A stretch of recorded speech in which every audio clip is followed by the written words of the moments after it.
ಎಲ್ಲರಿಗೂ ನಮಸ್ಕಾರ. ಮತ್ತೊಂದು ವಿಡಿಯೋಗೆ ಸ್ವಾಗತ. ನಾನು ನಿಮ್ಮ ಡಾರ್ಲಿಂಗ್ ಧನು. ನಿನ್ನೆ ಎಪಿಸೋಡ್ ನೋಡಿದ್ಮೇಲೆ ತುಂಬಾ ನಕ್ಕು ಸಾಕಾಯ್ತು.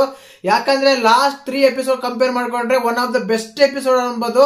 ಅದ್ರಲ್ಲೂ ಈ ಎಪಿಸೋಡ್ ಅಲ್ಲಿ ನಮ್ಮ ಅಶ್ವಿನಿ ಗೌಡ ಆಗಿರ್ಬೋದು, ನಮ್ಮ ಗಿಲ್ಲಿ ನಟ ಆಗಿರ್ಬೋದು, ಕಾವ್ಯ ಆಗಿರ್ಬೋದು, ಇವ್ರಿಲ್ಲ ಅಂದ್ರೆ ಈ ಎಪಿಸೋಡ್ಗೆ ಕಳೆನೇ ಬರ್ತಿರ್ಲಿಲ್ಲ, ಈ ಎಪಿಸೋಡ್ ಹಿಟ್ ಆಗ್ತಿರ್ಲಿಲ್ಲ ಅಂತ ಹೇಳ್ಬೋದು. ನಾನಂತೂ ತುಂಬಾ ಎಂಜಾಯ್ ಮಾಡಿದೆ ಎಪಿಸೋಡ್. ಆ ರೀತಿ ಕಾಮಿಡಿ ಆಗಿತ್ತು ಆ ಎಪಿಸೋಡ್ ಅಲ್ಲಿ. ಗಿಲ್ಲಿ ನಟ ಹಾಕೋ ಒಂದೊಂದು ಪಂಚ್ ಡೈಲಾಗ್ ಕೂಡ ಸೂಪರ್ ಅಂತ ಹೇಳ್ಬೋದು. ಯಾಕೆ ಅಂದ್ರೆ ಇಲ್ಲಿ ಅಶ್ವಿನಿ ಗೌಡರಿಗೂ ಕ್ರೆಡಿಟ್ ಕೊಡ್ಬೇಕು. ಒಂದ್ ವೇಳೆ ಅಶ್ವಿನಿ ಗೌಡ ಇಲ್ಲ ಅಂದ್ರೆ ಕೂಡ ಈ ಒಂದು ಕಂಟೆಂಟ್ ಸಿಗ್ತಿರ್ಲಿಲ್ಲ, ಅವರು ಆ ರೀತಿ ಮಾಡ್ತಿರ್ಲಿಲ್ಲ. ಆ ಬಾತ್ರೂಮ್ ಅಲ್ಲಿ ಸೀನ್ಗಳಂತೂ ನಕ್ಕು ಸಾಕಾಯ್ತು. ಯಾಕಂದ್ರೆ ತತ್ತ ಇಲ್ಲಿ ಹೊಡೆದು ಬಿಸಾಕ್ತೀನಿ ಅಂತ ಹೇಳೋದು, ತತ್ತ ಇಲ್ಲಿ ಹಿಂಡಿ ಬಿಸಾಕ್ತೀನಿ, ನನಗೆ ಹಿಂಡದಂದ್ರೆ ತುಂಬಾ ಇಷ್ಟ, ಎಷ್ಟು ಜನ ಹಿಂಡಿಲ್ಲ ಇಂಥವ್ರನ್ನ ಅಂತ ಹೇಳೋದು. ಅದಾದ್ಮೇಲೆ ಅವ್ರಿಗೆ ಒಳ್ಳೊಳ್ಳೆ ಪಂಚ್ ಡೈಲಾಗ್ ಹೊಡೋದು. ನಮ್ಮ ಮಾವನ ಮಗಳು ಹೆಸರು ಬೇಕಾ ಕಣ್ಣು ಹೊಡಿತಿ, ನನ್ ಕೇಳೋರು ಯಾರು, ಅದಾದ್ಮೇಲೆ ವಾಚ್ ಮಾಡು, ನೀನು ವಾಚ್ ಮಾಡ್ಲೇಬೇಕು, ನೀವು ವಾಚ್ಮೆನ್ ತರ ವಾಚ್ ಮಾಡ್ಲೇಬೇಕೇನಂತ ಬಬ್ಬ ಉರ್ಸೋದ್ರಲ್ಲಿ ನಮ್ಮ ಗಿಲ್ಲಿ ನಟ ಟಾಪ್ ಆಗಿರ್ತಾರೆ ಅಂತ ಬಿಡೋದು. ಆಕ್ಚುಲಿ ಇಲ್ಲಿ ಹೇಳ್ಬೇಕಂದ್ರೆ ನಮ್ಮ ಗಿಲ್ಲಿ ನಟನ ಒಂದು ಕಾಟಕ್ಕೆ ಪಾಠ ಕಲಿದ್ರ ನಮ್ಮ ಮಹಾರಾಣಿ ಅಂತ ಹೇಳ್ಬೋದು. ಯಾಕಂದ್ರೆ ಒಂದೊಂದು ಸತ್ಯಗುರು ಫಸ್ಟ್ ಫ್ಲೋರ್ ರಾಣಿ ಅಂತೆಲ್ಲ ಕರೀತಾರೆ, ನಮ್ಮ ಮಾವನ ಮಗಳ ಅಂತ ಕರೀತಾರೆ. ಎಷ್ಟಂದ್ರೆ ಅಲ್ಲಿ ಕೇವಲ ನಾವು ಒಂದು ಎಕ್ಸ್ಪೆಕ್ಟ್ ಮಾಡ್ಕೋಬಹುದು. ನೀವು ಏನಂದ್ರೆ ಟಾರ್ಚರ್ ಕೊಡ್ತಾರಂತ, ಅಲ್ಲಿ ಟಾರ್ಚರ್ ಆಗಿದ್ದು ಗಿಲ್ಲಿ ನಟಗೆ, ಕಾವ್ಯಗಲ್ಲ, ಮಹಾರಾಣಿಗೆ, ರಾಜಮಾತೆಗೆ, ಅಶ್ವಿನಿ ಗೌಡರಿಗೆ ಆಗಿದ್ದದು. ಆ ರೀತಿ ಪೋಟ್ರ್ ಆಗ್ತಾ ಇತ್ತು. ತುಂಬಾ ಎಂಜಾಯ್ ಮಾಡ್ತಾ ಕೆಲಸ ಮಾಡ್ತಾ ಇದ್ರು. ಉರ್ಸೋದ್ರಲ್ಲಿ ನಮ್ಮ ಗಿಲ್ಲಿ ನಟ ಟಾಪ್ ಅಂತ ಹೇಳ್ಬೋದು. ಯಾಕಂದ್ರೆ ಅವರ ಕಾಟಕ್ಕೆ ವಿಲ ಅಂತ ಇದ್ರು ನಮ್ಮ ರಾಜಮಾತ, ಆ ರೀತಿ ಕಾಟ ಕೊಡ್ತಾ ಇದ್ರು. ಅದ್ರ ಬಗ್ಗೆ ಸಂಪೂರ್ಣವಾಗಿ ಮಾತಾಡೋಣ. ಇನ್ನು ಅದಾದ್ಮೇಲೆ ಮುಖ್ಯವಾಗಿ ಅನವಶ್ಯಕವಾಗಿ ಅಭಿಷೇಕ್ ಅರಸ್ತಾ ಇದ್ರ, ಕಿರ್ಸ್ತಾ ಇದ್ರ. ಇಲ್ಲಿ ಮುಖ್ಯವಾಗಿ ಎಪಿಸೋಡ್ ಅಲ್ಲಿ ನಾವು ಕಾಣಿಸ್ತಾ ಇಲ್ಲ, ನಾವು ನೋಡ್ತಾ ಇಲ್ಲ, ನಮ್ಮನ್ನ ಯಾರು ರೆಕ್ರೇಷನ್ ಮಾಡ್ತಾ ಇಲ್ಲ, ನಾವೆಲ್ಲೋ ಹೋಗ್ತಾ ಇದೀವಿ, ನಾವು ಕಳೆದು ಹೋಗ್ತಾ ಇದೀವಿ, ನಾವ್ ಇಲ್ಲೇ ಇಲ್ಲ ಅಂತ ನಮ್ಮ ಅಭಿಷೇಕ್ ಅವರು ಅರಿಸ್ತಾ ಇದಾರೆ ಸುಮ್ನೆ ಅನವಶ್ಯಕವಾಗಿ. ಅದಾದ್ಮೇಲೆ ಧ್ರುವಂತ್ ಅವರೇ ಅಷ್ಟೊಂದಲ್ಲಿ ಕಿರ್ಚೋ ಅವಶ್ಯಕತೆ ಇರಲಿಲ್ಲ. ಅಶ್ವಿನಿ ಗೌಡ ಅವರ ತುಂಬಾ ಅಂದ್ರೆ ತುಂಬಾ ಟಾರ್ಚರ್ ಮಾಡಿ ಪರ್ಸನಲ್ ತಗೊಂತಾ ಇದಾರೆ. ಈಗೋ ಮೇಂಟೈನ್ ಮಾಡ್ಬಿಡು ಅಂತಾರೆ, ಕಣ್ಣಲ್ಲಿ ನೋಡು ಅಂತೆಲ್ಲ ಪೋಟ್ರೆ ಮಾಡ್ತಾರೆ. ರಾತ್ರಿ 3 ಗಂಟೆ 4 ಗಂಟೆಗೆ ಹೋಗಿ ಅಲ್ಲಿ ಕೆಲಸ ಮಾಡೋ ಅವಶ್ಯಕತೆ ಇತ್ತ? ನಿಜವಾಗ್ಲೂ ಇವೆಲ್ಲ ತುಂಬಾ ಹ್ಯೂಮಾನಿಟಿಗೆಲ್ಲ ಸಂಬಂಧಪಟ್ಟ ವಿಷಯಗಳು ಅಂತ ಹೇಳ್ಬೋದು. ಯಾಕಂದ್ರೆ ಅವಶ್ಯಕತೆ ಇರ್ಲಿಲ್ಲ ಆ ಟೈಮಲ್ಲಿ. ಇಲ್ಲಿ ನೀವು ಅಶ್ವಿನಿ ಗೌಡ ಅವರೇ ಏನ್ ಗೊತ್ತಾ, ಎಲ್ಲರನ್ನು ಅದೇ ರೀತಿ ಟಾರ್ಗೆಟ್ ಮಾಡಿದ್ರೆ ಅಲ್ಲಿ ಏನ್ ಅನ್ಸೋದೇ ಇಲ್ಲ. ಎಲ್ಲ ಸೇವಕರನ್ನ ಒಂದೇ ರೀತಿಯಾಗಿ ನೋಡ್ಬೇಕು. ಆ ಸೇವಕರು ಬೇರೆ, ಈ ಸೇವಕರು ಬೇರೆ. This is not correct, this is not impossible. ನೋಡೋ ಜನಗಳು ಕೂಡ ತುಂಬಾ ನೆಗೆಟಿವ್ ಆಗ್ತೀರಾ, ಇದಂತೂ ಸತ್ಯ. ಆ ರೀತಿ ಆಗ್ತಾ ಇದೆ ಎಪಿಸೋಡ್ ಅಲ್ಲಿ. ಇನ್ನು ಮುಖ್ಯವಾಗಿ ಇಲ್ಲಿ ಧನುಷ್ ಗೌಡ ಮತ್ತೆ ನಮ್ಮ ಕ್ಯಾಕ್ರ ಸುಧೀರ್ ಬಗ್ಗೆ ಮಾತಾಡಲೇಬೇಕು. ಧನುಷ್ ಗೌಡ ಅವರು ಟಾಸ್ಕ್ ಕಂಪ್ಲೀಟ್ ಮಾಡ್ತಾರೆ. ಮತ್ತೆ ಇವರಲ್ಲಿ ಯಾರು ಸರಿ, ಸುಧೀರ್ ಕರೆಕ್ಟಾ, ಧನುಷ್ ಕರೆಕ್ಟಾ? ಇಲ್ಲ ಅಲ್ಲಿ ಉಸ್ತುವಾರಿಗಳು ವಹಿಸಿರುವ ನಮ್ಮ ಅಶ್ವಿನಿ ಗೌಡ ಆಗಿರ್ಬೋದು, ಕಾವ್ಯ ಆಗಿರ್ಬೋದು, ನಮ್ಮ ಗಿಲ್ಲಿ ನಟ ಆಗಿರ್ಬೋದು, ಇವ್ರ ತಪ್ಪ? ಮುಖ್ಯವಾಗಿ ಇವರಲ್ಲಿ ಯಾರು ತಪ್ಪು? ಬಿಗ್ ಬಾಸ್ ಮಾತಾಡಿದ್ದು ಏನು, ಸೀಕ್ರೆಟ್ ಟಾಸ್ಕ್ ಬಗ್ಗೆ ರಿವೀಲ್ ಮಾಡಿದ್ರು, ಇವೆಲ್ಲರ ಬಗ್ಗೆ ಕಂಪ್ಲೀಟ್ ಆಗಿ ರಿವ್ಯೂ ಬಗ್ಗೆ ಮಾತಾಡೋಣ. ದಯವಿಟ್ಟು ಚಾನಲ್ ಯಾರು ಹೊಸ ನೋಡ್ತೀರಾ ಮಿಸ್ ಮಾಡ್ದಾನೆ ಸಬ್ಸ್ಕ್ರೈಬ್ ಮಾಡಿ, ಲೈಕ್ ಮಾಡಿ, ಶೇರ್ ಮಾಡಿ. ಮುಖ್ಯವಾಗಿ ಎಪಿಸೋಡ್ ಸ್ಟಾರ್ಟ್ ಆಗೋಕ್ಕಿಂತ ಮುಂಚೆ ಒಂದು ರಿಕ್ವೆಸ್ಟ್ ಮಾಡ್ತಾ ಇದ್ದೀನಿ ನಿಮ್ಗೆ, ದಯವಿಟ್ಟು ಚಾನಲ್ ಯಾರು ಹೊಸ ನೋಡ್ತಿದ್ರೆ ಮಿಸ್ ಮಾಡಿ ಸಬ್ಸ್ಕ್ರೈಬ್ ಮಾಡಿ, ಲೈಕ್ ಮಾಡಿ, ಶೇರ್ ಮಾಡಿ. ಹಾಗೇನೆ ಡಿಡಿ ಟಿವಿ ಕನ್ನಡ ಅಂತ ಕೆಳಗಡೆ ಒಂದು ಯೂಟ್ಯೂಬ್ ಚಾನಲ್ ಲಿಂಕ್ ಕೊಟ್ಟಿರ್ತೀನಿ, ಹೋಗಿ ಜಾಯಿನ್ ಆಗಿ ಅದ್ರ ಅಫಿಷಿಯಲ್ ಆಗಿ ವಿಡಿಯೋಸ್, ಪ್ರೋಮೋಸ್ ನೀವೆಲ್ಲ ನೋಡ್ಬೋದು. ಅಪ್ಲೋಡ್ ಮಾಡಿರ್ತೀನಿ, ಅದರಲ್ಲಿ ಅಪ್ಡೇಟ್ ಕೂಡ ಬೇಗನೆ ಸಿಗುತ್ತೆ. ಮುಖ್ಯವಾಗಿ ಎಪಿಸೋಡ್ ರಿವ್ಯೂ ಬರೋಣ. ಎಪಿಸೋಡ್ ಸ್ಟಾರ್ಟ್ ಆಗಿದೆ, ನಿನ್ನೆ ನೋಡಿರ್ತೀರ, ಆ ಗೇಮ್ ಮಾಡಿರ್ತಾರೆ. ಆ ಗೇಮ್ ಆದ್ಮೇಲೆ ಆಕ್ಚುಲಿ ಇಲ್ಲಿ ನಮ್ಮ ಯಾರು ಚಂದ್ರಪ್ರಭಾ ಮತ್ತು ಸತೀಶ್ ಅವ್ರು ಏನ್ ಅನ್ಕೊಂಡಿರ್ತಾರೆ ಅಂದ್ರೆ, ನಾವು ಗೆದ್ರೆ ಅವರು ಫೈನಲ್ ಕಂಟೆಂಡರ್ ಆಗಿ ಸೆಲೆಕ್ಟ್ ಆಗ್ತಾರೆ ಅಂತ ಬಿಗ್ ಬಾಸ್ ಸೀಕ್ರೆಟ್ ಕೊಟ್ಟಿರ್ತಾರೆ. ಸ್ಟಾರ್ಟಿಂಗ್ ಅಲ್ಲಿ ಸ್ವಲ್ಪ ಡಿಲೇ ಮಾಡ್ತಾರೆ, ಇಲ್ಲ ಅಂತಲ್ಲ. ಅದಾದ್ಮೇಲೆ ಏನಾಗುತ್ತೆ ಅಂದ್ರೆ ಅಲ್ಲಿ ಅವರು ಸ್ವಲ್ಪ ಡಿಲೇ ಮಾಡಿದ್ರು ಬೇಗ ಬರ್ತಾರೆ. ಬಟ್ ಅದಾದ್ಮೇಲೆ ಇವ್ರು ಹೋಗಿರ್ತಾರಲ್ಲ, ನೆಕ್ಸ್ಟ್ ಹೋಗಿರೋ ಕಂಟೆಸ್ಟೆಂಟ್ ಏನಿದ್ದಾರೆ, ನಮ್ಮ ಮಂಜು ಬಾಚಿನ್ ಆಗಿರ್ಬೋದು, ರಾಸಿಕ್ ಆಗಿರ್ಬೋದು, ಇವ್ರು ಏನ್ ಮಾಡ್ತಾರೆ, ಸ್ವಲ್ಪ ಡಿಲೇ ಅವರು ಕೂಡ ಒಂದು ಸ್ವಲ್ಪ ಪ್ರಾಬ್ಲಮ್ ಆಗುತ್ತೆ. ನಮ್ಮ ಮಲ್ಲು ಆಗಿರ್ಬೋದು, ಸ್ಪಂದನ್ ಆಗಿರ್ಬೋದು, ಇವರು ತುಂಬಾ ಡಿಲೇ ಮಾಡ್ತಾರೆ. ಒಂದ್ ವೇಳೆ ಅವರು ಅಷ್ಟು ಬೇಗ ಏನೋ ತಂದು ಕೊಟ್ಟಿದ್ರೆ ಕೀ, ಅವ್ರು ಸೋಲ್ತಾ ಇದ್ರು. ಯಾರು? ನಮ್ಮ ಒಂಟಿ ತಂಡಗಳು. ಅವಾಗ ಜಂಟಿ ತಂಡಗಳು ಗೆಲ್ತಾ ಇದ್ರು. ಅವ್ರು ಗೆದ್ದಿದ್ದೆ ಇವ್ರಿಗೆ ಫೈನಲ್ ಕಂಟೆಂಡರ್ ಒಂದು ಇದು ಸಿಕ್ತಿರ್ಲಿಲ್ಲ. ಆ ಟೈಮಲ್ಲಿ ಏನಾಗುತ್ತೆ ಅಂದ್ರೆ, ಆ ಟಾಸ್ಕ್ ಎಲ್ಲ ಕಂಪ್ಲೀಟ್ ಆದ್ಮೇಲೆ ಕಂಪ್ಲೀಟ್ ಆಗಿ ಬಿಗ್ ಬಾಸ್ ಅನೌನ್ಸ್ಮೆಂಟ್ ಮಾಡ್ತಾರೆ. ಏನಂತ, ನೀವು ಗೆದ್ದಿದ್ರ ನಿಮ್ಗೆ ಅಭಿನಂದನೆಗಳು ಒಂಟಿ ತಂಡ, ನಿಮ್ಮ ಗ್ರೂಪ್ ಇಂದ ಒಬ್ರು ಫೈನಲ್ ಕಂಟೆಂಡರ್ ಆಗಿ ಸೆಲೆಕ್ಟ್ ಆಗಕ್ಕೆ ನಿಮ್ಮಲ್ಲೇ ನೀವು ಚರ್ಚೆ ಮಾಡಿ ಒಬ್ರು ಅನೌನ್ಸ್ ಮಾಡಿ ಅಂತ. ಇಲ್ಲಿ ಆಲ್ರೆಡಿ ನಮ್ಮ ಧನುಷ್ ಆಗಿರ್ಬೋದು, ಮಲ್ಲಮ್ಮ ಆಗಿರ್ಬೋದು ಸೆಲೆಕ್ಟ್ ಆಗ್ಬಿಟ್ಟಿದ್ದಾರೆ. ಇನ್ನು 4 ಜನ ಇರ್ತಾರೆ. ಯಾರು? ಧ್ರುವಂತ್ ಆಗಿರ್ಬೋದು, ಸುಧೀರ್ ಆಗಿರ್ಬೋದು, ಜಾಹ್ನವಿ ಮತ್ತೆ ನಮ್ಮ ಅಶ್ವಿನಿ ಗೌಡ. ಇಷ್ಟು ಜನ ಎಲ್ಲ ಆಗಿರ್ತಾರೆ. ಈ ಜನದಲ್ಲೇ ಡಿಸ್ಕಸ್ ಮಾಡ್ಕೋಬೇಕು ಯಾರು ಕೊಡ್ಬೇಕಂತ. ಆ ಟೈಮಲ್ಲಿ ಏನಂದ್ರೆ ನಮ್ಮ ಧ್ರುವಂತ್ ಆಗಿರ್ಬೋದು, ಇಲ್ಲ ನಮ್ಮ ಧನುಷ್ ಆಗಿರ್ಬೋದು, ಸುಧೀರ್ ಅವರಿಗೆ ಓಟ್ ಹಾಕ್ತಾರೆ. ಅಲ್ಲಿ ಜಾಹ್ನವಿಗಳು ಸುಧೀರ್ ಓಟ್ ಹಾಕ್ತಾರೆ. ಅಲ್ಲಿ ನಮ್ಮ ಅಶ್ವಿನಿಗಳು ಸಿಂಗಲ್ ಆಗ್ಬಿಡ್ತಾರೆ.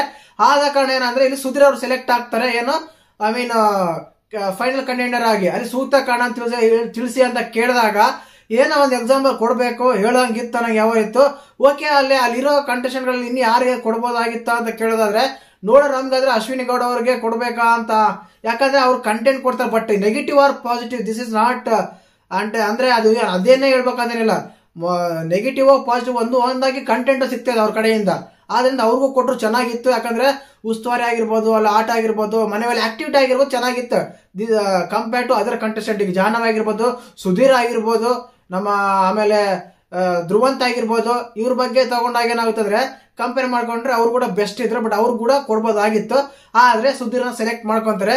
ಇದೆಲ್ಲ ಆದ್ಮೇಲೆ ಸುಧೀರ್ನ ಸೆಲೆಕ್ಟ್ ಮಾಡ್ಕೊಂಡು ಆದ್ಮೇಲೆ ಹೋಗ್ತಾರೆ ಬಿಗ್ ಬಾಸ್ ಮನೆ ಮೇಲೆ. ಹೋದ್ಮೇಲೆ ಎಲ್ಲ ಅರೇಂಜ್ ಮಾಡಿದ್ಮೇಲೆ ಅಲ್ಲಿ ಬಿಗ್ ಬಾಸ್ ಕಡೆಯಿಂದ ಒಂದೊಂದು ಅನೌನ್ಸ್ಮೆಂಟ್ ಬರುತ್ತೆ. ಒಂದು ಇದು ಪ್ರೀ ರೋಲ್ ಬರುತ್ತೆ, ಒಂದು ಲೆಟರ್ ಬರುತ್ತೆ. ಆ ಲೆಟರ್ ಅಲ್ಲಿ ಕ್ಯಾಪ್ಟನ್ ಕಂಟೆಂಡರ್ ಆಗಿ ಸೆಲೆಕ್ಟ್ ಆಗಿದ್ದೀರಾ ನೀವು ಅಂತೇಳಿ ಅವ್ರಿಗೆ ಒಂದು ಇದು ಬರುತ್ತೆ. ಇದೆಲ್ಲ ಟಾಸ್ಕ್ ಆದ್ಮೇಲೆ ನಮ್ಮ ಚಂದ್ರಪ್ರಭು ಅವರು ತುಂಬಾ ಓವರ್ ಆಕ್ಟಿಂಗ್ ಮಾಡ್ತಾ ಇರ್ತಾರೆ. ಓ ಶೇಟ್ ಏನಪ್ಪ ಆಯ್ತು, ಯಾಕೆ ಅಂತ ಸೋತ್ ಬಿಡ್ತೀವಲ್ಲ ಅಂತ. ಅಂದ್ರೆ ಮನ್ಸಲ್ಲಿ ಫೈನಲ್ ಕಂಟೆಂಡರ್ ಆಗಿ ಅಂತ ಖುಷಿ ಇರುತ್ತೆ. ಬಟ್ ಹೊರಗಡೆ ಮಾತ್ರ ತುಂಬಾ ಸ್ವಲ್ಪ ಓವರ್ ಆಕ್ಟಿಂಗ್ ಮಾಡಿದ್ರು ಅನ್ಸುತ್ತೆ. ಇನ್ನು ಅದಾದ್ಮೇಲೆ ಬಿಗ್ ಬಾಸ್ ಕಡೆಯಿಂದ ಲೆಟರ್ ಬಂದ್ಮೇಲೆ ರಿವೀಲ್ ಮಾಡ್ತಾರೆ ಏನಂತ, ಕ್ಯಾಪ್ಟನ್ ಕಂಟೆಂಡರ್ ಆಗಿ ಸೆಲೆಕ್ಟ್ ಆಗಿದ್ದೀರಾ ಅಂತ. ಆದ್ರೆ ಆಮೇಲೆ ಕೂಡ ಅವರು ಹೇಳಲ್ಲ ಅವ್ರಿಗೆ ಏನಕ್ಕಾಗಿದ್ದೀರಾ ಹೇಳಿ ಅಂತ. ಆಗ ಬಿಗ್ ಬಾಸ್ ಕಡೆಯಿಂದ ನೀವು ಯಾವ ರೀತಿಯಾಗಿ ಸೆಲೆಕ್ಟ್ ಆಗಿದ್ದೀರಾ ನೀವು ಹೇಳಿ ಅಂತ ಹೇಳಿ ಅವ್ರಿಗೆ ಒಂದು ಇದು ಬರುತ್ತೆ. ಆವಾಗ ಅವ್ರು ಹೇಳ್ತಾರೆ, ನಮ್ಮ ತಂಡ ಸೋಲ್ಬೇಕಾಗಿತ್ತು, ಸೋತಿರೋ ಕಾರಣದಿಂದ ನಾವು ಈ ರೀತಿ ಸೋಲ್ಸಿದ್ರೆ ಮಾತ್ರ ನಿಮಗೆ ಒಂದು ಅವಕಾಶ ಕೊಡ್ತೀವಿ, ನಮ್ಮ ಸ್ವಂತ ತಂಡ ಸೋಲ್ಸ್ಬೇಕಂತ ಹೇಳಿದ್ರು. ಅದಕ್ಕೆ ನಾವು ಸ್ವಲ್ಪ ಡಿಲೇ ಮಾಡಿದ್ವಿ. ಯಾವ ರೀತಿ ಡಿಲೇ ಮಾಡಿದ್ರು ಅಂತ ಹೇಳಿ ಅಂತ ಕೇಳಿದಾಗ ಅಲ್ಲಿ ಏನಾಗುತ್ತೆ ಅಂದ್ರೆ, ಡಿಲೇ ಮಾಡಿದ್ದು ನಾವು ಕೀ ಹುಡುಕಕ್ಕೆ ಲೇಟ್ ಮಾಡಿದ್ವಿ, ಕೀ ಸಿಕ್ಕಿದ್ರು ತಗೊಂಡ್ಬರಲಿಲ್ಲ, 2 ಕೀ ತಗೊಂಡಿದ್ವು ಅಂತೆಲ್ಲ ರಿವೀಲ್ ಮಾಡ್ತಾರೆ. ಇಲ್ಲ ಇದ್ರ ಮಧ್ಯೆನೆ ಒಂದು ನಡೆದು ಹೋಗುತ್ತೆ ನಮ್ಮ ಗಿಲ್ಲಿ ನಟ ಮತ್ತೆ ನಮ್ಮ ಅಶ್ವಿನಿ ಗೌಡ ಕಾವ್ಯ ಅವ್ರದ್ದು. ಆಕ್ಚುಲಿ ತುಂಬಾ ಅಂದ್ರೆ ತುಂಬಾ ಫನ್ ಗುರು. ಇಲ್ಲಿ ಏನ್ ಗೊತ್ತಾ, ಆ ಟಾಸ್ಕ್ ಎಲ್ಲ ಆದ್ಮೇಲೆ ಇದೆಲ್ಲ ಆದ್ಮೇಲೆ ಅಲ್ಲಿ ಎಲ್ಲ ಧ್ರುವಂತ್ ಅವ್ರು ಹೋಗಿ ಕಿಚನ್ ಅಲ್ಲಿ ನೋಡ್ಕೊಂಡ್ ಬರ್ತಾರೆ. ಏನಂತ ಸಾಮಾನುಗಳು, ಟೀ ಗ್ಲಾಸು, ಪ್ಲೇಟ್ಗಳು ಎಲ್ಲ ಅಲ್ಲೇ ಬಿಟ್ಟಿರ್ತಾರೆ. ಅಲ್ಲಿ ಬಿಟ್ಟಿರೋ ಕಾರಣ ಇವ್ರಿಗೆ ಏನಾಗುತ್ತೆ ಅಂದ್ರೆ ಎಲ್ಲ ಕ್ಲೀನ್ ಮಾಡ್ತಾ ಇಲ್ಲ. ಸೇವಕರಿಗೆ ಬೇಕಾಗಿಲ್ಲ, ಸೇವಕರು ನೀಟಾಗಿ ಕೆಲಸ ಮಾಡ್ಕೋಬೇಕಂತ ಹೇಳಿ ಆರ್ಡರ್ ಮಾಡ್ತಾರೆ. ಅದ್ರ ಹತ್ರ ಹೋಗಿ ನಮ್ಮ ರಾಜ ಮಾತ್ರ ಚರ್ಚೆ ಮಾಡ್ತಾರೆ. ಆಲ್ರೆಡಿ ರಾಜ ಮಾತ್ರ ಅವ್ರು ಕಾಯ್ತಾ ಇರ್ತಾರೆ ಏನಂತೇಳಿ, ಯಾರಪ್ಪ ಸಿಗ್ತಾರೆ, ಅದರಲ್ಲೇ ಗಿಲ್ಲಿ ನಟ ಸಿಗಬೇಕು ಅವನಿಗೆ ಇರುತ್ತೆ ಅನ್ನೋ ಒಂದು ಲೆವೆಲ್ಗೆ ಕಾಯ್ತಾ ಇರ್ತಾರೆ. ಕರೆಕ್ಟ್ ಆಗಿ ಸಿಗ್ತಾರೆ ಅಂತ ಹೇಳ್ಬೋದು. ಏನಂದ್ರೆ, ನೀವು ಹೋಗಿ ನರಕ ತೋರಿಸಿ ನಾನು ಇಲ್ಲಿಂದ ಮಜಾ ಮಾಡ್ತೀನಿ ಅಂತಾರೆ. ಒಳ್ಳೆ ಪದಗಳು ಯೂಸ್ ಮಾಡ್ತಾರೆ ಮರೆ ಅಂದ್ರೆ ತುಂಬಾ ಅಂದ್ರೆ. ಇನ್ನು ಅದಾದ್ಮೇಲೆ ಅಲ್ಲಿ ಹೋಗಿ ಎಲ್ಲ ಕರೀತಾರೆ, ಸೇವಕರು ಅಂತೆಲ್ಲ ಕರೆದಾಗ ಅಲ್ಲಿ ಮುಖ್ಯವಾಗಿ ಮಾಡ್ತಾರೆ, ನೀವೆಲ್ಲ ಗ್ಲಾಸ್ಗಳೆಲ್ಲ ಅಲ್ಲೇ ಬಿಟ್ಟಿರ್ತೀರಾ, ಕರೆಕ್ಟಾಗಿ ಮೇಂಟೈನ್ ಮಾಡ್ರಿ, ಎಲ್ಲರೂ ಅದು ಮಾಡ್ರಿ ಇದು ಮಾಡ್ರಿ ಅಂತೆಲ್ಲ ಮೇಡ್ತಾ ಇರ್ತಾರೆ. ಅದ್ರಲ್ಲಿ ಕೂಡ ಇವರು ನಮ್ಮ ಅಭಿಷೇಕ್ ಅವರು ಅಶ್ವಿನಿ ಅವ್ರು ಏನಂದ್ರೆ, ಅಶ್ವಿನಿ ಗೌಡ ಬೇರೆ ಅಶ್ವಿನಿ ಬೇರೆ. ಅಶ್ವಿನಿ ಅವರು ಅಭಿಷೇಕ್ ಅವರಿಗೆ ಒಂದು ಇದು ಕೊಡ್ತಾರೆ ಏನಂತ, ಅವರು ಪಾಸಿಟಿವ್ ನೆಗೆಟಿವ್ ಕಾಮಿಡಿನೋ ಗಲಾಟೆನೋ ಆರ್ಗ್ಯುಮೆಂಟ್ ಎಲ್ಲ ಅವ್ರ ಕಡೆ ಹೋಗ್ತಾ ಇದೆ, ನಾವೆಲ್ಲೋ ಸೈಲೆಂಟ್ ಆಗ್ತಾ ಇದೀವಿ, ಕಳೆದು ಹೋಗ್ತಾ ಇದೀವಿ, ನಿಜ ಅಂತ ಇದ್ರ ಬಗ್ಗೆ ನಾವು ಆಲೋಚನೆ ಮಾಡಬೇಕು ಅಂತ. ಆಗ ಅಭಿಷೇಕ್ ಅವ್ರು ಹೇಳ್ತಾರೆ, ನನ್ನಿಂದ ಏನಾದ್ರು ನೀವು ಸೈಲೆಂಟ್ ಆದ್ರ, ನನ್ನಿಂದ ಏನಾದ್ರು ನೀವು ಕಳೆದು ಹೋಗಿದ್ರ ಅಂತೆಲ್ಲ ಪ್ರಶ್ನೆ ಮಾಡ್ತಾರೆ. ಇಲ್ಲ ನಿನ್ನಿಂತೆಲ್ಲ ನಾವಿಬ್ರು ಕಳೆದು ಹೋಗ್ತಾ ಇದ್ವು ಅಂತ ಅಲ್ಲಿ ಹೇಳ್ತಾರೆ. ಆ ಟೈಮಲ್ಲಿ ಅವ್ರು ಒಂದು ಸಜೆಷನ್ ಕೊಡ್ತಾರೆ ನಮ್ಮ ಅಶ್ವಿನಿ ಅವ್ರು ಏನಂತ, ನೀವು ಅಲ್ಲಿ ಕೇಳ್ತಾರೆ, ಸೊ ಹಂಗಂದ್ರೆ ಈಗ ಸುಮ್ನೆ ಅರ್ಸಕ್ಕಾಗಲ್ಲ, ಸುಮ್ನೆ ಕಿರ್ಚಕ್ಕಾಗಲ್ಲ, ಸುಮ್ನೆ ಕಿರ್ಸ್ಬೇಕಂತೀರಾ ಅಂತ. ನಮ್ಮ ಇವರು ಅಭಿಷೇಕ್ ಅವರು ಬೇಕಂತಾನೆ ಕಿರ್ಸ್ತಾರೆ ಮರೆ, ಬೇಕಂತಾನೆ ಅರಸ್ತಾರೆ. ಸುಮ್ನೆ ಅನವಶ್ಯಕವಾಗಿತ್ತಲ್ಲ, ಅವು ಕಿರ್ಚ ಅವಶ್ಯಕತೆ ಇರಲಿಲ್ಲ. ಬಟ್ ಆ ಮಾತಿಗೆ ಇವರೆಲ್ಲರೂ ಸೇರ್ತಾರೆ. ಇವರೆಲ್ಲ ಸೇರ್ಮೇಲೆ ಕರೆಕ್ಟಾಗಿ ಕೆಲಸ ಮಾಡ್ರಿ, ಏನ್ ಮಾಡ್ತಾ ಇದ್ರ ಗೊತ್ತಾಗಲ್ಲ, ಎಷ್ಟೆಲ್ಲ ಹೇಳ್ಬೇಕು, ಹಾಗೆ ಹೀಗೆ ಅಲ್ಲಿ ಗ್ಲಾಸ್ ಬಿಟ್ಟಿರ, ಇಲ್ಲಿ ಗ್ಲಾಸ್ ಬಿಟ್ಟಿರ, ಹಂಗೆ ಹಿಂಗೆ ಅಂತ ಹೇಳಿ ಸುಮ್ಮನೆ ಅರಸ್ತಾರೆ. ಅದಕ್ಕೆ ಕರೆಕ್ಟ್ ಆಗಿ ರಿಯಾಕ್ಟ್ ಮಾಡ್ತಾರೆ ನಮ್ಮ ಸತೀಶ್ ಅವರು ರಿಯಾಕ್ಟ್ ಮಾಡಿ, ಸರಿ ಇದೆ, ಸುಮ್ನೆ ಯಾಕೆ ಕರ್ಸ್ತೀರ, ಸುಮ್ನೆ ಯಾಕೆ ಕಿರ್ಸ್ತಾ ಇದ್ರ, ನಿಧಾನಕ್ಕೆ ಮಾತಾಡಿ ಅಂತೆಲ್ಲ ರಾಶಿ ಆಗಿರ್ಬೋದು, ಅಲ್ಲಿ ನಮ್ಮ ಸತೀಶ್ ಆಗಿರ್ಬೋದು, ಚಂದ್ರಪ್ರಭು ಆಗಿರ್ಬೋದು ಅರಿಸ್ತಾರೆ. ಅದು ಸತ್ಯ ಇದೆ. ಯಾಕಂದ್ರೆ ನಿನಗೇನೋ ಮಕ್ಕ ಎಲ್ಲ ಫೋಕಸ್ ಆಗ್ಬೇಕು, ಕ್ಯಾಮ್ರಾ ನಿನ್ ಕಡೆ ಸಿಗ್ಬೇಕು, ಅರಿಸಿದ್ರೆ ಮಾತ್ರ ಬಿಗ್ ಬಾಸ್ ಮೇಲೆ ಕಾಣ್ತೀವಿ ಅನ್ನೋದು ತುಂಬಾ ಒಂದು ತಪ್ಪು ಕಲ್ಪನೆ ಅನ್ಸುತ್ತೆ. ಯಾಕಂದ್ರೆ ಈಗ ಗಿಲ್ಲಿ ನಟ ಅರಸ್ತಾನೆ, ಗಿಲ್ಲಿ ನಟ ಮಾತಾಡ್ತಾನೆ ಅಂದ್ರೆ ಅವ್ರಿಗೆ ಒಂದು ಅಲ್ಲಿ ಆ ಸಿಚುವೇಶನ್ ಕ್ರಿಯೇಟ್ ಆಗಿರುತ್ತೆ. ಅದಕ್ಕೆ ಆದ ಕಾರಣ ಅವ್ರು ಅರಸ್ತಾರೆ. ಅದ್ ಬಿಟ್ಬಿಟ್ಟು ನೀವು ಸುಮ್ನೆ ಅರ್ಸೋದು, ಸುಮ್ನೆ ಕಿರ್ಚೋದು, ಸುಮ್ನೆ ವೇಸ್ಟ್ ಅನ್ಸುತ್ತೆ. ನನಗಾದ್ರೆ ಅನಾವಶ್ಯಕವಾಗಿತ್ತು. ನನಗೆ ಅನಿಸ್ತು ಅಭಿಷೇಕ್ ಅವ್ರು ರಿಯಾಕ್ಟ್ ಮಾಡಿದ್ರೆ ಸತೀಶ್ ಅವ್ರು ರಿಯಾಕ್ಟ್ ಮಾಡಿದಂತ. ಅವ್ರು ಆಲ್ರೆಡಿ ಕ್ಲಿಯರ್ ಕಟ್ ಆಗಿ ಬಿಗ್ ಬಾಸ್ ಒಂದು ಥ್ಯಾಂಕ್ಸ್ ಹೇಳ್ಬೇಕು ನಾವು. ಯಾಕಂದ್ರೆ ಹೇಳ್ತಾರೆ ಅವರು, ಅಶ್ವಿನಿ ಅವ್ರು ಯಾವಾಗ ನಾವು ಕಳೆದೋಗ್ತದೆ ನಾವು ಸಿಗ್ತಾ ಇಲ್ಲ ಅಂತ ಹೇಳಿದ್ಮೇಲೆ ಅವ್ರು ಅರ್ಚಕ್ಕೆ ಕಿರ್ಚಕ್ಕೆ ಸ್ಟಾರ್ಟ್ ಮಾಡ್ತಾರೆ. ಬೇಕಾಗಿರ್ಲಿಲ್ಲ ಅದು ಸುಮ್ನೆ. ಅದರಲ್ಲಿ ಈ ತರ ಅರ್ಚಕ್ಕೆ ಕಿರ್ಚಕ್ಕೆ ಯಾವಾಗಾದ್ರೂ ಗಲಾಟೆ ಮಾಡ್ಕೊಂತಾರೋ ಸಣ್ಣದಾಗಿ, ಆ ಟೈಮಲ್ಲಿ ನಮ್ಮ ರಾಜಮಾತು ಅಶ್ವಿನಿ ಅವರು ಬರ್ತಾರೆ. ಅಲ್ಲಿ ಬಂದು ಎಲ್ಲರಿಗೂ ಮೀಟಿಂಗ್ ಮಾಡ್ತಾರೆ. ಇದು ಏನಾಗಿತ್ತು, ಇದು ಯಾಕಾಗಿತ್ತು, ಇದು ತಪ್ಪು, ಆಕ್ಚುಲಿ ನಾವು ಸೇವಕರು ಗಲಾಟೆ ಮಾಡ್ಕೋಬಾರ್ದು, ನಿಮ್ ಕೆಲಸ ನೀವು ಮಾಡ್ಕೊಂಡು ಕಿತ್ತಾಡ್ತಿದ್ರ, ನೀವು ಕರೆಕ್ಟಾಗಿ ಕೆಲಸ ಮಾಡ್ಬೇಕಂತ ಹೇಳಿ ಒಂದು ಸಮೂಹ ಮಾಡ್ತಾರೆ. ಅಂದ್ರೆ ಮೀಟಿಂಗ್ ಮಾಡ್ತಾರೆ ಎಲ್ಲರೂ ಕುಂದ್ರಿಸಿ. ಆ ಟೈಮಲ್ಲಿ ಶುರುವಾಗುತ್ತೆ ನೋಡಪ್ಪ. ಇಲ್ಲಿ ಆಕ್ಚುಲಿ ಹೇಳ್ಬೇಕಂದ್ರೆ ಈಗ ಯಾರಾದ್ರೂ ಏನಾದ್ರು ಹೇಳ್ತಿರ್ತಾರೆ, ಅವ್ರ ಕಡೆಗೆ ನೋಡ್ಬೇಕಂದ್ರೆ ಉದ್ದೇಶ ಏನಿಲ್ಲ. ಅಲ್ಲಿ ಸುಮ್ಮನೆ ಕೂತ್ಕೊಂಡಿರ್ತೀವಿ, ಕೇಳಿಸ್ಕೊಂತ ಇರ್ತಾರೆ. ಓ ಹೌದಾ, ಅಯ್ಯಮ್ಮ ಸ್ವಲ್ಪ ಮಾಡದೆ ಅಂದ್ರೆ ಕನ್ನಡ ಸ್ಪಷ್ಟವಾಗಿ ಮಾತಾಡ್ತಾರೆ. ಆ ಟೈಮಲ್ಲಿ ಪದಗಳು ಉಪಯೋಗಿಸ್ಕೊಂತ ಓ ಇರ್ಬೋದಪ್ಪ ಅಂತ ಅನ್ಸೋದು ಸರ್ವಸಾಮಾನ್ಯ. ಆ ಟೈಮಲ್ಲಿ ನಮ್ಮ ಯಾರು ರಾಜಮಾತಾ ಅಶ್ವಿನಿ ಗೌಡ ಏನಂತಾರೆ, ಕಾವ್ಯ ಅವ್ರಿಗೆ ಆವಾಜ್ ಆಗ್ತಾರೆ, ನೀನ್ ಎಕಡೆ ನೋಡ್ತಾ ಇದ್ದೀನಿ, ನಾನು ಏನ್ ಮಾಡ್ತಾ ಇದ್ದೀನಿ, ನಾನು ಹೇಳೋದು ಕೇಳಿಸಲ್ವ, ನಿನ್ಗೆ ರೆಸ್ಪೆಕ್ಟ್ ಇಲ್ವ ರಾಜಮಾತಿಗೆ ಅಂತ ಕೇಳಿಸ್ಕೊಂತ ಇದೀನಲ್ಲ. ಅಂದ್ರೆ ನೀನ್ ನನ್ನಲ್ಲಿ ನೋಡು, ನನ್ನ ಹತ್ರ ನೋಡು, ನನ್ನ ಕಣ್ಣಲ್ಲೇ ನೋಡು, ನನ್ನ ಕಣ್ಣಲ್ಲಿ ನೋಡ್ಬೇಕು, ನೀನ್ ನನ್ನ ಕಣ್ಣಲ್ಲೇ ನೋಡ್ಬೇಕಂತ ಹೇಳಿ 3-4 ಸಲ ಪದ ಯೂಸ್ ಮಾಡ್ತಾರೆ. ಕಣ್ಣಲ್ಲಿ ನೋಡು ನೋಡು ನೋಡು ನೋಡು ಅಂತ. ಅಲ್ಲಿ ಅಲ್ಲ ಕೇಳಿಸ್ಕೊಂತ. ಇದಕ್ಕೆ ಯಾಕಂದ್ರೆ ನೀನ್ ಮಾತಾಡ್ಬೇಡ, ಇಲ್ಲಿ ನೀನ್ ಮಾತಾಡ್ಬೇಡ, ಕಾವ್ಯ ಹತ್ರ ಮಾತಾಡ, ಕಾವ್ಯ ಮಾತ್ರ ಮಾತಾಡ್ಬೇಕಂತ. ಕಾವ್ಯ ನೀನ್ ನನ್ನ ಕಡೆ ನೋಡ್ಬೇಕು, ನೀನ್ ನನ್ನ ಕಡೆ ನೋಡ್ಬೇಕಂತ. ಇಲ್ಲ ನಾನು ಪಾರ್ಟ್ನರ್ ಆಗಿದ್ದೀನಿ ಕಾವ್ಯಗೆ, ನಾನು ಮಾತಾಡ್ತೀನಿ, ನಾನು ಯಾಕೆ ಮಾತಾಡಬಾರ್ದು ಅಂತ. ಇಲ್ಲಿ ಏನಾಗುತ್ತೆ ಅಂದ್ರೆ ಅಲ್ಲಿ ಒಂದು ಡೈಲಾಗ್ ಹೊಡಿತಾರೆ, ನಮ್ಮಿಂದ ರೇಷನ್ ಆಗಿತ್ತು ಆದ್ರೆ ನಿಮ್ಗೆ ಸ್ವಲ್ಪ ಆದ್ರೂ ಪಶ್ಚಾತ್ತಾಪ ಇಲ್ಲ ಅಂತ. ನಾನಂತ ಇದನ್ನ ಕನ್ಸಿಡರ್ ಮಾಡಲ್ಲ ಗುರು. ಯಾಕಂದ್ರೆ ಕೇವಲ ಅವರಿಂದ ಮಾತ್ರನೇ ರೇಷನ್ ಹೋಗಿದಾನ ನಾನು ಒಪ್ಪಲ್ಲ. ಅಲ್ಲಿರೋ ಕಂಟೆಸ್ಟೆಂಟ್ಗಳು ಜಂಟಿ ಕಂಟೆಸ್ಟೆಂಟ್ ಯಾರಾದ್ರೂ ಇದಾರೋ ಅವ್ರೆಲ್ಲರಿಂದನೂ ಹೋಗಿದ್ದಾರೆ, ಎಲ್ಲರೂ ತಪ್ಪು ಮಾಡಿದ್ದಾರೆ. ಕೇವಲ ಇವ್ರ ಮೇಲೆ ಮಾತ್ರ ಬ್ಲೇಮ್ ಮಾಡಿದ್ರೆ ಹೇಗೆ? This is not correct. ಆದ ಕಾರಣ ಇಲ್ಲಿ ಏನಾಗುತ್ತೆ ಅಂದ್ರೆ ಅದು ಒಪ್ತಾರೆ. ಇನ್ನು ಅದಾದ್ಮೇಲೆ ತಗೊಂತಾರೆ ಇಬ್ರು, ನೀನ್ ರೆಸ್ಪೆಕ್ಟ್ ಕೊಡ್ತಾ ಇಲ್ಲ, ನೀನ್ ಈಗೋ ಮೇಂಟೈನ್ ಮಾಡ್ತಾ ಇದ್ದೀರಾ, ಈಗೋ ಇದೆ ನಿಂಗೆ ಈಗೋ ಮೇಂಟೈನ್ ಮಾಡೋದ್ರಿಂದ ನಿಮ್ಗೆ ಏನು ಸಾಧನೆ ಮಾಡಲ್ಲ ಹಾಗೆ ಈಗ ಅಂತ ಹೇಳ್ತಾರೆ. ಯಾರಿಗೆ ಮೇಡಮ್ ಈಗ ಇರೋದು? ನಿಮ್ಗೆ ಜಾಸ್ತಿ ಈಗ ಇರೋದು, ನೀವೇ ಈಗ ತೋರಿಸ್ತಾ ಇದ್ದೀರಾ. ನಮ್ಗೆ ನೋಡೋದ್ರಲ್ಲಿ ಅದೇ ಕಾಣ್ತಾ ಇದೆ, ಅಲ್ಲಿ ಕ್ಲಿಯರ್ ಕಟ್ ಆಗಿ ಕಾಣ್ತಾ ಇದೆ ಈಗೋ. ಇನ್ನು ಅದಾದ್ಮೇಲೆ ಅದ್ರ ಮಧ್ಯದಲ್ಲಿ ಧ್ರುವ ಅಂತ ಅವ್ರು ಬರ್ತಾರೆ. ಸುಮ್ನೆ ಎದಕ್ಕೆ ಕರೆಸ್ತಾರೋ ಅರ್ಥ ಆಗ್ಲಿಲ್ಲ ಮರೆ. ಅಲ್ಲಿ ಬಾಯ್ ಮಾಡ್ತಾರೆ, ಅಣ್ಣ ಕೂಲಾಗಿ ಮಾತಾಡೋ, ಇವಾಗ್ಲೇ ಎದ್ ಬಂದ್ರೆ ಸ್ವಲ್ಪ ಬಿಸಿನೀರು ಕೊಡಿದ್ರೆ ಕೂಲಾಗಿ ಮಾತಾಡೋ, ಎದ್ ಪ್ರಾಬ್ಲಮ್ ಇದೆ ನಿಮ್ಗೆ, ಕೂಲಾಗಿ ಮಾತಾಡೋ ಅಂತೆಲ್ಲ ನಮ್ಮ ಗಿಲ್ಲಿ ನಟ ಹೇಳ್ತಾರೆ. ಅದಾದ್ಮೇಲೆ ಅವ್ರು ಹೇಳ್ತಾರೆ, ಎತ್ತಗೋ ಹೇಳ್ತಾ ಇದ್ದೀರಾ, ಹೋಗಿ ರೂಮಲ್ಲಿ ಕೆಲ್ಸ್ಕೊಂತಾರ, ನೀವು ಹೋಗಿ ಅಂತಾರೆ. ಹೋಗ್ಲಿ ಬಿಡಿ, ನಾನು ನೋಡಲ್ಲ, ಮಾತು ಕೇಳ್ತಾ ಇರ್ತಾರೆ, ನೀವು ರೂಮಲ್ಲಿ ಹೋಗಿ ಕೆಲ್ಸ್ಕೊಂತಾರ, ರೂಮಲ್ಲಿ ಹೋಗ್ತಾರೆ, ಹೋಗ್ರಿ ಅಂತ ಬಾರಿ ಹೋಗೋಣ ಅಂತೇಳಿ ನಮ್ಮ ಗಿಲ್ಲಿ ನಟ ಕಾವ್ಯನ ಕರೀತಾರೆ. ಇಲ್ಲಿ ಗಿಲ್ಲಿ ನಟನ ಕೂಲ್ ಮಾಡ್ತಾರೆ ಕಾವ್ಯ. ಬಟ್ ಅದರಲ್ಲಿ ನೀವೆಲ್ಲ ಈಗೋ ಮೇಂಟೈನ್ ಮಾಡೋ ಮಕ್ಕದಲ್ಲೆಲ್ಲ ನೋಡುವ ಅವಶ್ಯಕತೆ ಇಲ್ಲ, ಕೇಳ್ತಾ ಇದ್ದೀವಿ ಅಷ್ಟೇನೆ, ತುಂಬಾ ಪರ್ಸನಲ್ ತಗೋಬೇಡ ಅಂತ ಕಾವ್ಯ ಅವ್ರು ಕೂಡ ಮಾತಾಡ್ತಾರೆ. ಮಾತಾಡ್ಮೇಲೆ ಇಲ್ಲಿ ಶುರುವಾಗುತ್ತೆ. ಯಾವಾಗಾದ್ರೂ ನಮ್ಮ ಗಿಲ್ಲಿ ನಟ ಅವ್ರ ವಿರುದ್ಧ ಮಾತಾಡ್ತಾರೋ, ಅವ್ರ ವಿರುದ್ಧ ಇದು ಮಾಡ್ತಾರೋ ಅವಾಗ ಶುರುವಾಗುತ್ತೆ. ರಾಜಮಾತಾ ಅಲ್ಲಿಗೆ ಬಿಡ್ತಾರೆ ನಮ್ಮ ಅಶ್ವಿನಿ ಗೌಡ. ಇಲ್ಲ ಮತ್ತೆ ಒಳಗಡೆ ಹೋಗೆಲ್ಲ ಚರ್ಚೆ ಮಾಡ್ತಾರೆ ಅವ್ರ ಹತ್ರ. ಅವ್ರಿಗೆ ಬಹಳ ಇದೆ, ನನ್ನ ಮಾತೇ ಕೇಳಲ್ಲ ಅಂತಾರೆ. ನಮ್ಮ ಮಾತು ಯಾರ ಮಾತು ಕೇಳಲ್ಲ, ಬೇರೆ ಜೋಡಿಗಳು ಆ ರೀತಿ ಇಲ್ಲ, ಇವ್ರು ಮಾತ್ರ ಆ ರೀತಿ ಇರೋದು, ಇದು ಖಂಡಿತ ತಪ್ಪು ಅಂತೇಳಿ ಅವ್ರು ಮಾತಾಡ್ತಾರೆ. ಇದು ಸರಿ ಇದೆಯಾ ಅಂದ್ರೆ ನಾನು ಒಪ್ಪಲ್ಲ. ಯಾಕಂದ್ರೆ ನೀವು ಬೇರೆಯವ್ರ ಹತ್ರ ಐ ಕಾಂಟ್ಯಾಕ್ಟೇ ಮಾಡ್ತಾ ಇಲ್ಲ, ಬೇರೆ ಹತ್ರ ಮಾತಾಡ್ತಾ ಇಲ್ಲ, ನೀವು ಬೇರೆ ಹತ್ರ ಮಾತಾಡ್ತಾ ತಾನೆ ನಿಮ್ಗೆ ಏನಂತ ಗೊತ್ತಾಗೋದು. ಅಲ್ಲಿ ಎಲ್ಲರೂ ನೀವು ಮಾತು ಕೇಳ್ತಾರೆ. ಇನ್ನು ಅದಾದ್ಮೇಲೆ ಅಲ್ಲಿ ಹೋಗಿ ಬಾತ್ರೂಮ್ ಅಲ್ಲಿ ಹೇಳ್ದಲ್ಲ, ಅಲ್ಲಂತ ಸುಮ್ಮನೆ ತುಂಬಾ ನಕ್ಕು ಸಾಕಾಯ್ತು. ಅಲ್ಲಿ ಮತ್ತೆ ಚರ್ಚೆ ಮಾಡ್ತಾರೆ. ಇವ್ರಿಗೆ ಬೇರೆ ಕೆಲಸ ಇರುತ್ತೆ, ಕ್ಲೀನ್ ಮಾಡೋದು, ಗಾರ್ಡನ್ ಎಲ್ಲ ಕ್ಲೀನ್ ಮಾಡೋದು, ಹೌಸ್ ಫ್ಲೋರ್ ಕ್ಲೀನ್ ಮಾಡೋದೆಲ್ಲ. ಅದ್ ಬಿಟ್ಬಿಟ್ಟು ಇವ್ರನ್ನ ಅದನ್ನ ಕ್ಲೀನ್ ಮಾಡಬಾರ್ದು, ಇವ್ರು ಬಾತ್ರೂಮ್ ತೊಳಗೆ ಇಡ್ಬೇಕು ಅಂತ ಹೇಳಿ ಪನಿಷ್ಮೆಂಟ್ ಕೊಡ್ತಾರೆ. ಅಲ್ಲಿ ಪನಿಷ್ಮೆಂಟ್ ಕೊಟ್ಟಿದ್ದು ರಾಜಮಾತಾಗ ಗಿಲ್ಲಿ ನಟಗ ಒಂದೂ ಗೊತ್ತಾಗ್ಲಿಲ್ಲ ಮರೆ. ಆ ರೀತಿ ಇತ್ತು. ಯಾಕಂದ್ರೆ ಪನಿಷ್ಮೆಂಟ್ ಕೊಡಬೇಕಾದ್ರೂ ನಕ್ಕ ಅಂತ ಕೆಲಸ ಮಾಡ್ತಾರೆ ನೋಡಿ. ತುಂಬಾ ಅಂದ್ರೆ ತುಂಬಾ ಕಾವ್ಯರು ಕೂಡ ಎಷ್ಟು ಸಪೋರ್ಟ್ ಮಾಡ್ತಾರೆ ಗಿಲ್ಲಿಗೆ ಅಂದ್ರೆ, ಗಿಲ್ಲಿ ನೀನ್ ಉರ್ಸೋ, ನಾನು ಐದಿನಿ, ನೀನು ಉರ್ಸ್ಲೇಬೇಕಣ್ಣ ಅಂತ ಹೇಳಿ ತುಂಬಾ ಅಂದ್ರೆ ತುಂಬಾ ಫನ್ ಕಿನ್ ಮಾಡ್ತಾರೆ. ರಾತ್ರಿ 3 ಗಂಟೆಲಿ ಬಾತ್ರೂಮ್ ಎಲ್ಲ ಕ್ಲೀನ್ ಮಾಡ್ತಾರೆ ಅವ್ರ ಹತ್ರ. ಯಾಕಂದ್ರೆ ಅದು ಬಟ್ಟೆ ಆಗಿರ್ಬೋದು, ತೆಗಿ ಸೈಡ್ ತೆಗಿ, ಒಡೆಯನ್ ತೆಗಿ, ಒಡೆದ್ ಬಿಸಾಕ ತೆಗಿ, ಎದಕ್ಕೆ ಇಡ್ಬೇಕಂತ ತೆಗಿ ಬಿಸಾಕಣ ಅಂತಾರೆ. ಅದಾದ್ಮೇಲೆ ಉಜ್ಜಿದ್ರೆ ಮತ್ತಂಗೆ ಕಿತ್ಕೊಂಡ್ ಬರ್ಬೇಕು ನೋಡಿ, ಎಲ್ಲ ಎಲ್ಲಂದ್ರಲ್ಲ ಅಲ್ಲೇ ಕಿತ್ಕೊಂಡ್ಬರ್ಬೇಕು, ಆ ತರ ಉಜ್ಜಬೇಕು. ಅದು ಗಿಲ್ಲಿ ಸ್ವಲ್ಪ ನೀರ್ ಹಿಂಡು ಅಂದ್ರೆ ತತ್ತ ಇಲ್ಲಿ ಹಿಂಡ್ತೀನಿ, ನನಗಿಂತ ಚೆನ್ನಾಗಿ ಯಾರು ಹಿಂಡ್ತಾರೆ ಅಲ್ಲಿ, ಹಿಂಡಿ ಬಿಸಾಕ ಹೋಗಷ್ಟೇ. ಇಂಥ ಎಷ್ಟೋ ಹಿಂಡಿ ಬಿಸಾಕಿದ್ರೆ, ಹಿಂಡಿದ್ರೆ ಮತ್ತೆ ಮ್ಯಾಕ್ ಕೆದಳಬಾರ್ದು ಅಂತಾರ. ಆವಾಗ ಕಾವ್ಯ ಅವ್ರು ಹೇಳ್ತಾರೆ, ಗಿಲ್ಲಿ ಸ್ವಲ್ಪ ನಿಧಾನಕ್ಕೆ ಹಿಂಡು, ನಾವು ಬರ್ತೀನಿ, ಇನ್ನೂ ಸ್ವಲ್ಪ ಟೈಮ್ ಇದೆ, ತುಂಬಾ ಹಿಂಡಕ್ ಟೈಮ್ ಇದೆ, ಸ್ವಲ್ಪ ನಿಧಾನಕ್ಕೆ ಹಿಂಡು ಅಂತ ಹೇಳ್ತಾರೆ. ತುಂಬಾ ಅಂದ್ರೆ ತುಂಬಾ ಫನ್ನು. ಅದಾದ್ಮೇಲೆ ಅಲ್ಲಿರೋ ಇಲ್ಲ ನಮ್ಮ ವಾಚ್ ಮಾಡ್ತಿರ್ಬೇಕು, ನೀನು ವಾಚ್ ಮೇನ್ ತರ ವಾಚ್ ಮಾಡ್ಬೇಕು ನೀನು, ಇಲ್ಲ ಅಂದ್ರೆ ನಡೆಯಂಗಿಲ್ಲ. ಅಲ್ಲಿ ಹೇಳ್ತಾರೆ, ನಾವೊಬ್ಬರೇ ನಿದ್ದೆ ಕೆಡ್ತಾ ಅನ್ಕೊಂಡಿದ್ವಿ, ನೀವು ನಿದ್ದೆ ಕೆಡ್ತಿದ್ದೀರಾ, ದಿಸ್ ಇಸ್ ಹ್ಯಾಪಿ ಅಂತಾರೆ. ಯಾಕಂದ್ರೆ ರಾಜ ಮಾತಾ ನಮ್ ಹಿಂದೆ ವಾಚ್ ಮಾಡ್ಕೊಂಡು ನಾವು ವಾಚ್ ಮಾಡ್ತಾ ಇದ್ದು ಇವೆಲ್ಲ ಕ್ಲೀನ್ ಮಾಡ್ಬೇಕು ನೋಡ್ಬೇಕಾ ಅಂತೆಲ್ಲ ನಮ್ಮ ಕಾವ್ಯ ಅವರು ಟಾಂಗ್ ಕೊಡ್ತಾರೆ ಅಶ್ವಿನಿ ಗೌಡ ಅವರಿಗೆ. ಅದೇ ಟೈಮಲ್ಲಿ ನಮ್ಮ ಅಭಿಷೇಕ್ ಅವರು ಬರ್ತಾರೆ. ಅಭಿಷೇಕ್ ಅವರು ಬಂದ್ಮೇಲೆ ಇವರೆಲ್ಲ ಇದು ಮಾಡ್ತಾ ಇದ್ದಾರೆ, ನಮ್ಮ ಬಗ್ಗೆ ಕ್ಲೀನ್ ಅಲ್ಲಿ ಮಾಡ್ತಾ ಇಲ್ಲ, ಟಿಶ್ಯೂ ಪೇಪರ್ ಎಲ್ಲ ವೇಸ್ಟ್ ಮಾಡ್ತಾರೆ. ಈ ಟಿಶ್ಯೂ ಪೇಪರ್ ಒರೆಸಿ ಒದ್ದು ಓಡಿಸ್ಬೇಕಂತಾರೆ ನಮ್ಮ ಗಿಲ್ಲಿ. ಟಿಶ್ಯೂ ಪೇಪರ್ ಮಾಡ್ತಾರೆ. ಅಲ್ಲ ಬ್ರೋ ಇದೆಲ್ಲ ಡಸ್ಟ್ ಇದೆ, ಇದೆಲ್ಲ ಇದು ಹೊಡೆದು ಹಾಕ್ಬೇಕು, ಕ್ಲೀನ್ ಹಾಕ್ಬೇಕು ಬೇಡ ಅಂತಾರೆ. ಆಮೇಲೆ ಧನುಷ್ ಅವರು ಸುಧೀರ್ ಅವರು ಕೂಡ ಬರ್ತಾರೆ.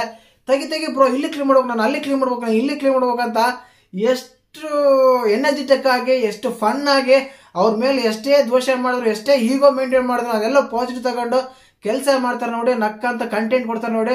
ಹ್ಯಾಂಡ್ಸ್ ಅಪ್ ಅಂತ ಹೇಳ್ಬೋದು ನಮ್ಮ ಗಿಲ್ಲಿ ನಟಗೆ ಕಾವ್ಯಗೆ.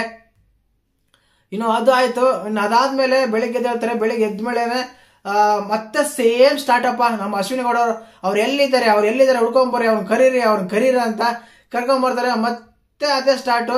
ಅಲ್ಲಿ ಒಂದು ಡೈಲಾಗ್ ಇರುತ್ತೆ, ಸಖತ್ತಾಗಿ ನಗಿಸ್ತಾರೆ ನಮ್ಮ ಗಿಲ್ಲಿ ನಟ.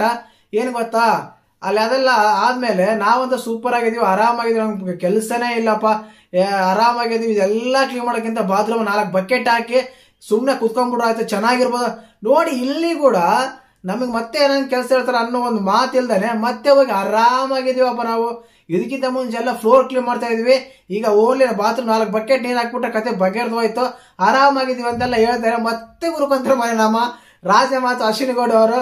ಓ ಹಂಗ ಹೌದಾ, ಎಷ್ಟು ಮಾಡಿದ್ರೆ ಕ್ಲೀನ್? 2 ಸಲ ಕ್ಲೀನ್ ಮಾಡಿದ್ವಿ, ಮತ್ತೆ ಇನ್ನೊಂದ್ಸಲ ಮಾಡ್ಬೇಕು, ಈಗ ನೀರೆಲ್ಲ ಒರೆಸ್ಬೇಕು, ಬರ್ರಿ ಅಂತೆಲ್ಲ ಕರೀತಾರೆ. ಆ ಟೈಮಲ್ಲಿ ನಮ್ಮ ಕಾವ್ಯ ಒಂದು ಡೈಲಾಗ್ ಹೇಳ್ತಾರೆ, ಉರ್ಸೋ ಇದು ಅತ್ತೆ ಮಗಳು ಲೈನ್ ಹೊಡಿತೀವಲ್ಲ ಅಂತ. ಆಗ ಸುಮ್ಮನೆ ಮಲ್ಲಮ್ಮನ ಕರೆದು, ಮಲ್ಲಮ್ಮ ಇಲ್ಲಿ ಬಾಲೆ, ಮಲ್ಲಮ್ಮ ಕಣ್ಣು ಹೊಡಿತಾರೆ. ಮಲ್ಲಮ್ಮ ನಾವು ಅತ್ತೆ ಮಗಳನ್ನ ಲವ್ ಮಾಡ್ತೀವಿ, ಎಷ್ಟು ಸಲ ಬೇಕಾದ್ರೂ ನಾವು ಕಣ್ಣು ಹೊಡಿತೀವಿ, ನಮ್ಮನ್ನ ಯಾರು ಕೇಳೋರು ಅನ್ನೋ ಡೈಲಾಗ್ ಹೊಡಿತಾನೆ. ಆ ಡೈಲಾಗ್ ಹೊಡೆದ್ಮೇಲೆ ಕಾವ್ಯ ಹೇಳ್ತಾರೆ, ಈ ಕಣ್ಣು ಹೊಡೆದು ಆಮೇಲೆ ಹೇಳೋ ಅಂತ. ಕಣ್ಣು ಹೊಡೆದು ಹೇಳ್ತಿರ್ತಾರೆ. ಆ ಅಶ್ವಿನಿ ಗೌಡರು ಕೂಡ ಅದು ಪಾಸಿಟಿವ್ ಆಗಿ ತಗೊಂತಾರೆ, ಬಟ್ ನೆಗೆಟಿವ್ ಆಗಿ ತಗೊಳಲ್ಲ ಅಂತ ನೋಡುತ್ತೆ. ಎಪಿಸೋಡ್ ಮೇಲೆ ಅದೇ ಆಗ್ತಾ ಇತ್ತು. ಇನ್ನು ಅದಾದ್ಮೇಲೆ ಹೇಳ್ತಾರೆ ಕ್ಯಾರ ಕಿತ್ತೋಗ್ತವೆ ಅಂತ. ಯಾಕಂದ್ರೆ ಆ ರಾಜವಲಿ ಡೈಲಾಗ್ ಅಲ್ಲಿ ಅದೇ ಡೈಲಾಗ್ ಇರೋದು, ಯಾವ ಡೈಲಾಗ್ ಅದನ್ನೇ ಇರೋದು. ಉರ್ಸೋದ್ರಲ್ಲಿ ನಮ್ಮ ಗಿಲ್ಲಿ ನಟ ಟಾಪ್ ಅಂತ ನಾಗ್ಲಾಡ್ ಹೇಳಿದೆ. ಆ ರೀತಿ ಉರಿಸ್ತಾರೆ. ನಿಜವಾಗ್ಲೂ ಅಂದ್ರೆ ಎಷ್ಟು ಕಂಟೆಂಟ್ ಕ್ರಿಯೇಟ್ ಆಗ್ತಿದ್ರೆ ಅಂದ್ರೆ ಅಷ್ಟು ಚೆನ್ನಾಗಿ ಆಗ್ತಾ ಇತ್ತು. ಅದೆಲ್ಲ ಕ್ಲೀನ್ ಮಾಡೋ ಟೈಮಲ್ಲಿ ಮತ್ತೆ ಒಂದು ಟವಲ್ ಇರ್ತಲ್ಲಿ, ಟವಲ್ ತಂದು ಹೊರಗೆ ಹಾಕ್ಬೋದು ನೀವು, ಅಲ್ಲಿ ಯಾರ ಮಾಡ್ತಿರ್ಲಿಲ್ಲ ಅಂದ್ರೆ ತಂದು ಹೊರಗೆ ಹಾಕ್ತಾರೆ. ನೀರು ಬೇಡ ಹೊರಗಡೆ ಹಾಕಿದ್ರೆ ಬೇಡ ಹೊರಗಡೆ ಹಾಕ್ತಿವಿ ಒಣಗಂಗ ಆಗುತ್ತೆ, ನೀರು ಸ್ವಿಮ್ಮಿಂಗ್ ಪೂಲ್ ಅಲ್ಲಿ ಹಾಕ್ಬೇಕು ಅಂತ ಸ್ವಿಮ್ಮಿಂಗ್ ಪೂಲ್ ಹಾಕ್ತಾರೆ.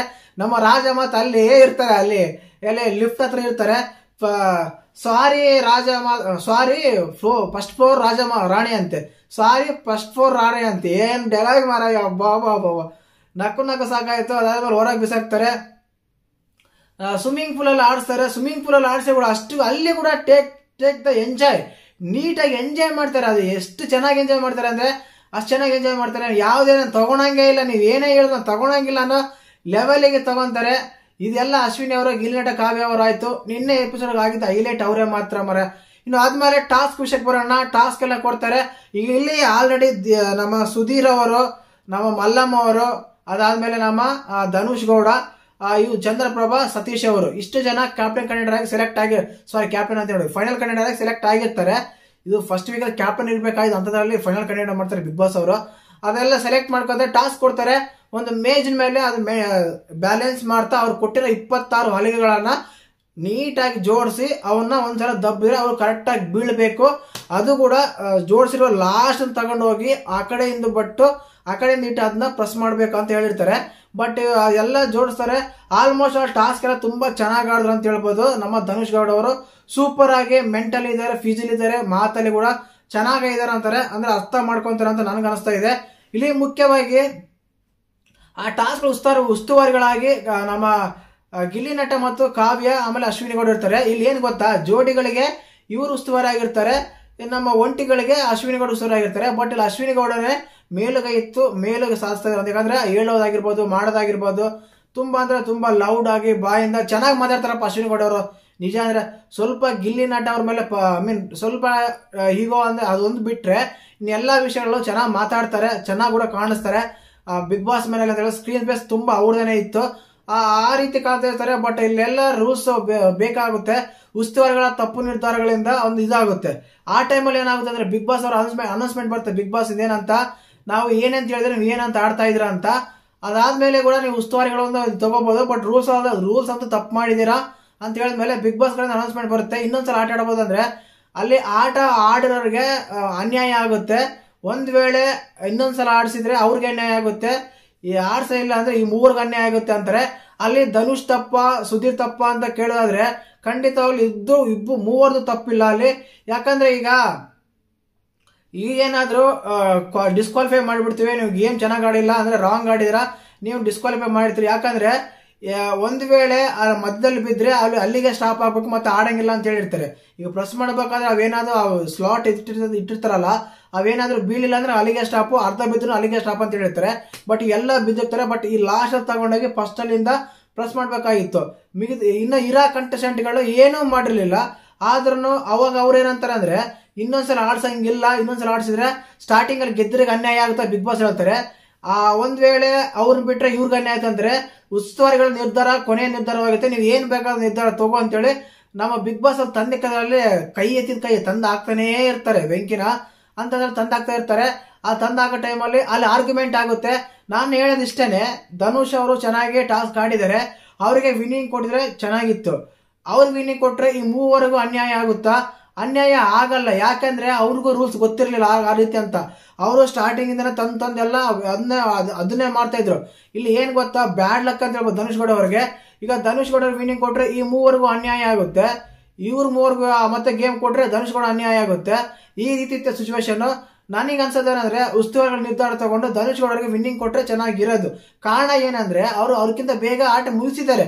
ಇನ್ನೂ ಒಂದು ಸ್ವಲ್ಪ ಟೈಮ್ ಕೊಟ್ಟರು ತಗೊಂಡಲ್ಲಿಟ್ಟು ಅದ್ ಮಾಡ್ತಿದ್ರು. ಇಲ್ಲಿ ಒಂದ್ ವೇಳೆ ಅವ್ರೇನಾದ್ರೂ ಕರೆಕ್ಟಾಗಿ ಗೇಮ್ ಮಾಡಿದ್ರೆ ಆ ಟೈಮಲ್ಲಿ ಬೇಕಾದ್ರೆ ಅವ್ರಿಗೆ ಒಂದು ಚಾನ್ಸ್ ಕೊಡ್ಬೋದಾಗಿತ್ತು. ಇಲ್ಲಿ ಗಂಟೆ ಹೊಡೆದ್ಬಿಟ್ಟಾರ, ಆಗ್ಬಿಟ್ಟಿದೆ ಆಲ್ರೆಡಿ. ಇನ್ನೊಂದ್ಸಲ ಗೇಮ್ ಆಡೋದಕ್ಕೆ ಚಾನ್ಸಸ್ ಇಲ್ಲ ಅಂತ ಬಿಗ್ ಬಾಸ್ ಹೇಳ್ತಾರೆ. ಇದಂತ ತುಂಬಾ ಸಖತ್ತಾಗಿತ್ತು ಟಾಸ್ಕ್. ಬಟ್ ನಾಳೆಗೆ ಇನ್ನು ಅದೇ ಟ್ವಿಸ್ಟ್ ಕೊಟ್ಟಿದ್ದಾರೆ. ನಿನ್ನೆ ಹೆಂಗೇನೆ ಅದು ಇದೇನೋ ಸೀಕ್ರೆಟ್ ಟಾಸ್ಕ್ ಕೊಟ್ಟು ನಾವು ಚಂದ್ರಬಾಬು ಅವರಿಗೆ ಸತೀಶ್ ಅವರಿಗೆ ಒಂದು ಇದು ಕೊಟ್ಟಿದ್ರು ಟ್ವಿಸ್ಟ್, ಅಂದ್ರೆ ನೋಡ್ಬೇಕು ನೋಡಂತ. ಇವತ್ತು ಹಂಗೇನೆ ಆ ಟಾಸ್ಕ್ ಏನಾಯ್ತು ಅಂತೇಳಿ ನಮಗೆ ಲೈವ್ ಅಲ್ಲೂ ತೋರ್ಸಂಗಿಲ್ಲ, ಟಿವಿಲೂ ಬರಂಗಿಲ್ಲ. ನಾವು ಕಾದ್ರಂತ ಕಾಯ್ಬೇಕು. ಆ ರೀತಿ ಇತ್ತು ಎಪಿಸೋಡ್ ನಿನ್ನೆ.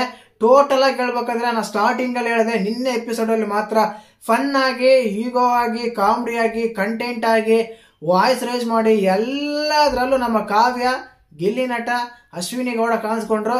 ಸಪ್ರೇಟ್ ಆಗಿ ಮಾತಾಡ್ಲೇಬೇಕಂತ ಹೇಳಿದ್ರೆ ಧನುಷ್ ಗೌಡ ಅವರು ತುಂಬಾ ಚೆನ್ನಾಗಿ ಆಟ ಆಡಿದ್ರು.